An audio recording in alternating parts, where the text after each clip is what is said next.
Friedrich Merz had that moment, and the world watched it happen in real time, not in a private dinner, not in a leaked recording that someone could later claim was taken out of context, on camera, in front of journalists from every major outlet on the planet.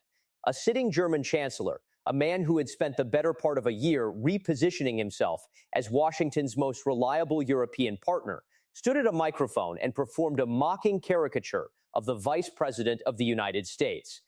What followed was not a diplomatic complaint. It was not a stern phone call or a quietly worded press release.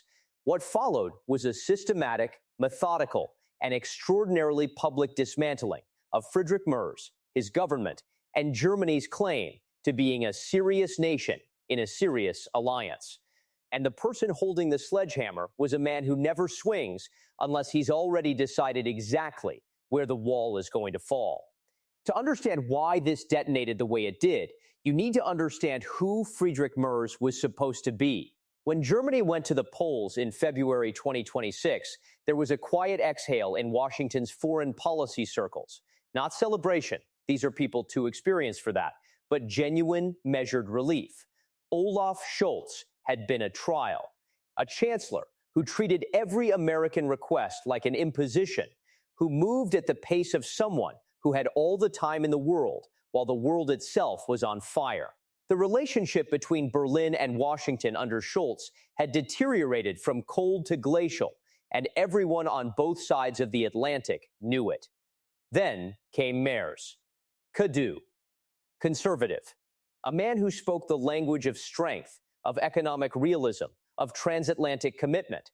The think tanks warmed to him immediately. State Department officials who had spent 3 years grinding their teeth through Scholz's hesitations started making cautiously optimistic noises. Here, finally, was a German chancellor who understood the assignment. Merz understood it so well, in fact, that he moved quickly. He made the Washington pilgrimage early, before the domestic political calendar demanded it. He came with real concessions. Germany's defense spending pushed past NATO thresholds, something his predecessor had treated like a voluntary amputation. He signaled openness on American Elang imports. He even privately aligned with U.S. positions on China that most European capitals wouldn't touch with a 10-foot diplomatic pole. All of that was smart. All of that was working. And then someone in Merz's inner circle had an idea that only sounds brilliant if you have never actually watched how Donald Trump's world operates. The Genealogy Project, and there is no gentler way to describe it, was the brainchild of advisors who apparently believed that a shared bloodline was a shortcut to geopolitical trust. The plan was to research, locate, and gift to Donald Trump a collection of historical documents tracing his German ancestral roots. The thinking, such as it was, went something like this. Trump would see the documents, feel a personal connection to Merz, and the warmth of that connection would translate into policy flexibility. Washington smiled, shook hands, accepted the gesture graciously, and then filed it permanently under one category: European desperation. Because here is the thing about operating in Trump's world that European capitals have consistently, stubbornly refused to absorb. Submission is not rewarded here. Flattery is not banked as goodwill. What gets cataloged carefully, permanently, without sentiment, is weakness. And weakness is not a neutral observation in this architecture. It is information. It tells you exactly how much pressure someone can absorb before they fold. It tells you what they'll accept when the real negotiations begin. Merz had spent 6 months accumulating leverage he thought was goodwill. He had miscounted every chip on the table. Nobody knows exactly what he was thinking in the seconds before he did it. Maybe the crowd energy got to him. Maybe the accumulated frustration of months of diplomatic deference finally found a release valve. Maybe he genuinely believed that performing a mocking impression of JD Vance, mimicking the hand gestures, the vocal cadence, the signature rhetorical style that Vance has deployed across dozens of stages to dismantle exactly the kind of European complacency Merz embodied, would play as strength rather than self-destruction. It did not play as strength. The footage spread before Berlin's communications team could even begin to draft a response. Merz in full performance mode, arms moving, tone shifting, body transformed into something between a political impressionist and a man who had just decided consequences were someone else's problem. European commentators called it refreshing. A few German columnists treated it as proof that a European leader could finally push back on American unilateralism. In Washington, it produced something much colder than anger. Anger is emotional.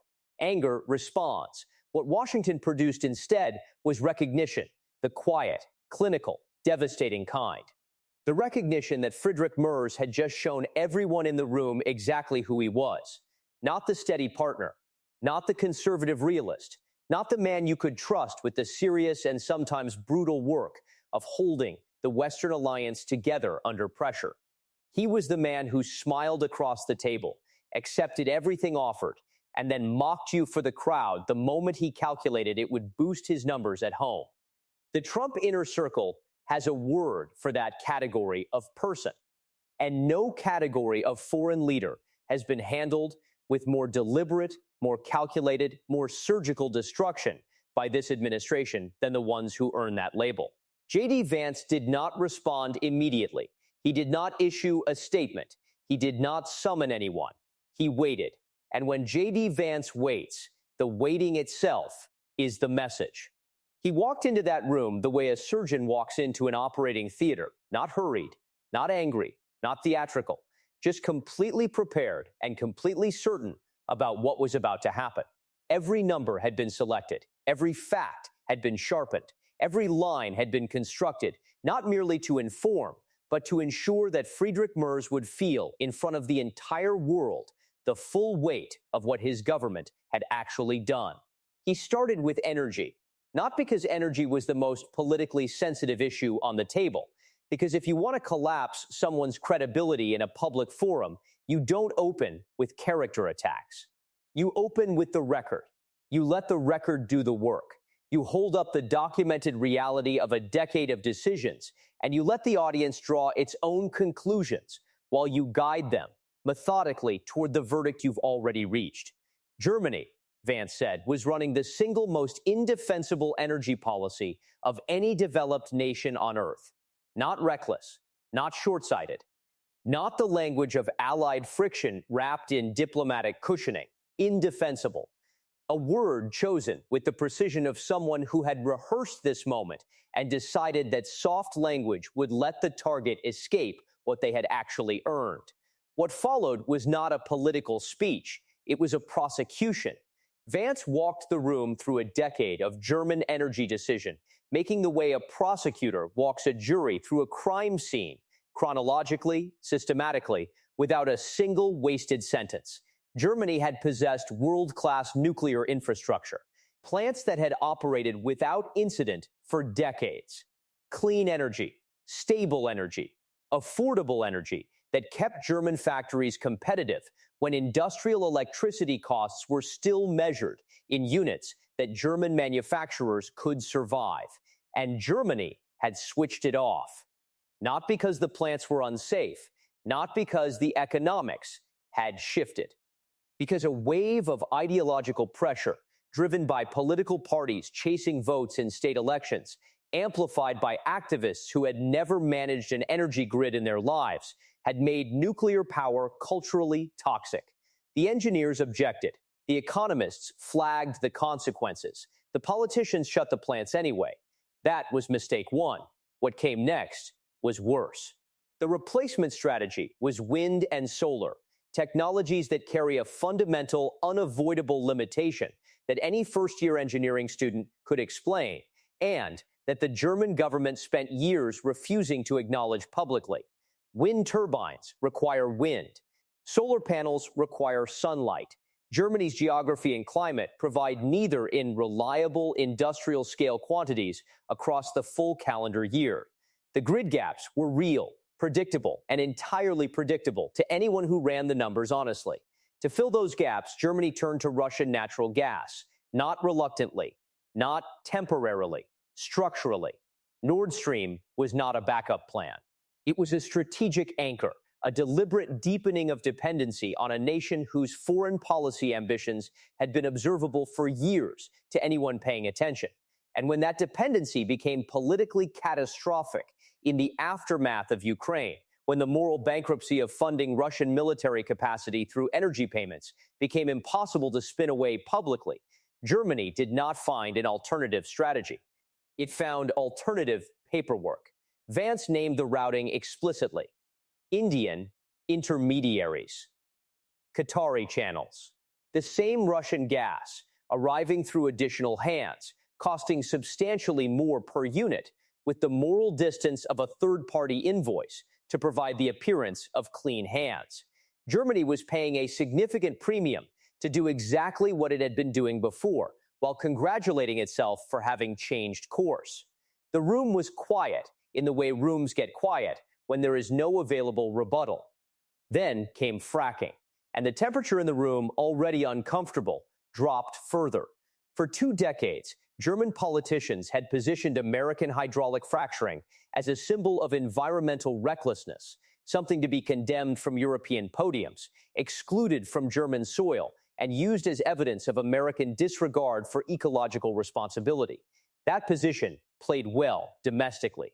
It aligned with the values language that kept certain coalition partners at the table.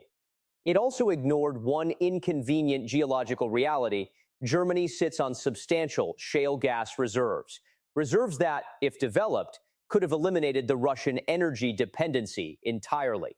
The technology existed, the resources existed, the political will to use them did not, because using them would have required admitting that the 2-decade denunciation of fracking had been a policy choice, not a moral absolute. So Germany kept the condemnation on the books and the reserves in the ground, and then turned to Washington and asked for shipments of American liquefied natural gas, produced using the exact methods that Berlin had spent 20 years treating as an environmental atrocity. Vance did not deliver this as a punchline. He delivered it as a verdict. The global comparison was where the indictment became something larger than a bilateral grievance. While Germany was methodically dismantling the energy infrastructure that had underwritten its industrial dominance, the countries that Germany's political class liked to regard as the alternatives, the rising powers, the competitors, the nations supposedly lacking Europe's values and sophistication, were making opposite choices with focused strategic clarity. China was constructing over 50 nuclear reactors simultaneously, not as an experiment, as a foundation, the energy base for an industrial expansion designed to outlast European competitiveness by generations. Russia, despite everything, was expanding its own nuclear capacity while sitting comfortably on the dependency it had engineered in Western Europe. France had looked at the same green energy wave that swept Berlin and made a different calculation, doubling down on nuclear sovereignty with a strategic coherence that made Germany's approach look not merely wrong, but genuinely delusional. And Vance delivered the summary with the kind of quiet that lands harder than volume. This is not an energy transition. This is not climate leadership. This is a wealthy, sophisticated nation systematically choosing to hollow out its own productive capacity, price its own middle class out of economic stability, and hand the industrial future it built over a century to the countries positioned to absorb it. The automotive sector was relocating. The chemical industry was relocating. The steel producers were running numbers on survival timelines. The men responsible for the decisions that produced those outcomes were in that room, and they were out of answers. But the energy prosecution was preparation, not destination. Because what Vance pulled from that briefcase next, the 2025 State Department Human Rights Report, a document that for 80 years had held Germany up as proof that democratic transformation after catastrophe was possible, rewrote the entire architecture of the confrontation. Germany was no longer being evaluated as a struggling economic partner making questionable policy choices. It was being evaluated as a government with a documented record of suppressing political opposition, criminalizing online expression, and conducting early morning raids on private citizens, not for crimes of violence or fraud, but for content that contradicted official narratives on politically sensitive issues. Vance read the specific language from the document without editorial commentary. He didn't need to add anything. Then he looked directly at Friedrich Merz and said the word no American official had applied to a German government since the alliance was built on the ruins of the last one that earned it. Tyranny. One word, chosen deliberately, delivered without apology.